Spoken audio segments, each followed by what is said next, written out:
Brexit talks are unlikely to conclude with Boris Johnson giving in to the demands of the European Union over fisheries, expert David Hearn suggested. Brexit negotiations have repeatedly stalled over demands from European Union members to maintain access to British waters at the end of the transition period in December 2020. Prime Minister Boris Johnson has rejected suggestions EU vessels will be able to continue fishing around the UK as he pledges to take back control of the industry.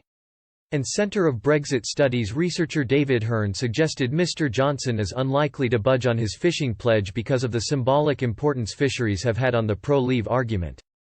Mr Hearn said, "I think a large part of the issue is political rather than economic. From the economic standpoint, fishing is, to be blunt, close to irrelevant. It employs a relatively tiny number of people and it makes a commensurably small contribution to UK GDP."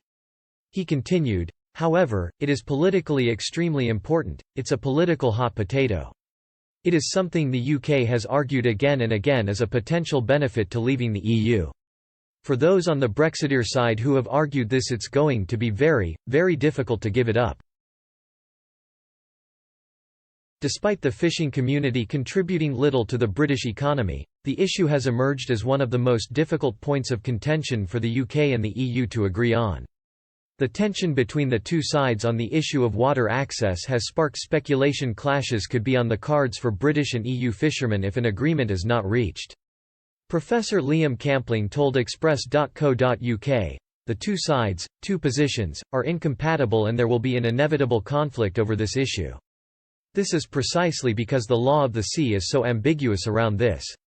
The long-term customary access rights that the Danish, French and others have had over fish populations in what might become British waters existed before the law of the sea. Because they existed before the law of the sea, there is a kind of trigger in the law of the sea that allows you to negotiate those long-term access rights. Overall, you have a quite complicated unretractable position there.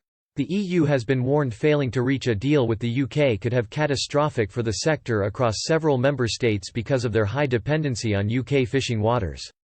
Fisheries economist Ralph Doring said, "When you see the negotiations, you have to expect that there will be no deal as of January 1. So no fishing contract. And that would mean that German fisheries or EU fishermen are no longer allowed to fish in British waters.